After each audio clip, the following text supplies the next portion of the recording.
Esther Baptiste was born in 1868. She is Evangeline and Sebastian Baptiste's first child. When she was a year old, Evangeline brought her to meet an old friend. She didn't expect to see her there with someone else, but it wasn't just anyone. It was Beatrice Porter, her biological mother. Both of them were surprised to see each other after all this time. Beatrice was very happy to see the woman her daughter had become. Evangeline introduced her to Esther, and she immediately fell in love.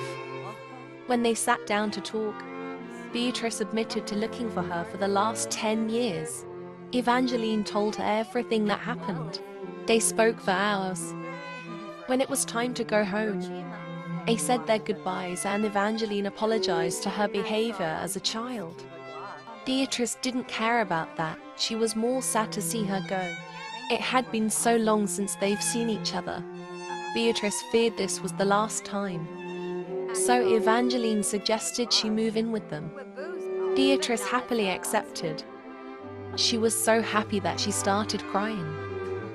Evangeline went with her to her house. It had been years since she was there last. Yet everything looked the same, including her old room.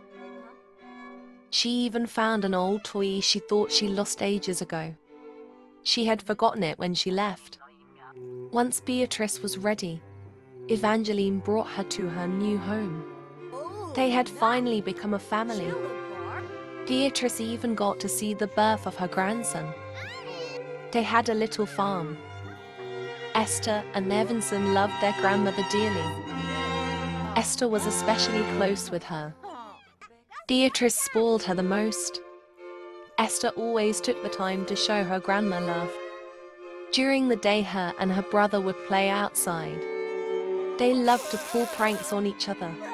They also pranked people in the village. People knew to look out for them. They were the biggest menaces in town. In 1880, Beatrice had passed away. Her death affected Esther deeply. She didn't want to pull pranks anymore. She would instead help her parents with the farm. When their powers kicked in, her and her brother were no longer able to go out during the day. At night, their parents would train them. But Esther wasn't into it. She preferred to go out and make friends, but there was never anyone around. As a child, she heard many tales of a family in the village with a hunger for flesh. While it was supposed to be a myth, many refused to go out at night. Those who were out were foreigners who knew nothing of the folklore. One night at the local bar, she made friends with a group of drunk foreigners. They were friendly and fun to be around. There was Bemba, Michael, Igor and his wife Anya. They brought her back to their ship. Esther was amazed by their lifestyle and how welcoming they were. Her and Bemba had become especially friendly. They shared a kiss, then he asked her to join them. Esther accepted, then returned home to tell her parents. While they were accepting, her brother was sad to see her go. She promised to come back and visit. After her goodbye, she met up with the crew and they sailed off.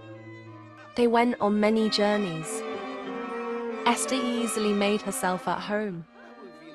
It was a life she would never get tired of. Soon Bemba crafted a ring to propose to her with. They were married in 1888. In that time, Esther and Anya had grown close. They were pregnant at the same time. In 1890, Esther had given birth to a little boy named Nigel. Anya had also birthed a boy named Krasimir. The two would become best friends that would someday sail as their parents had. Shout out to member Maria Sins.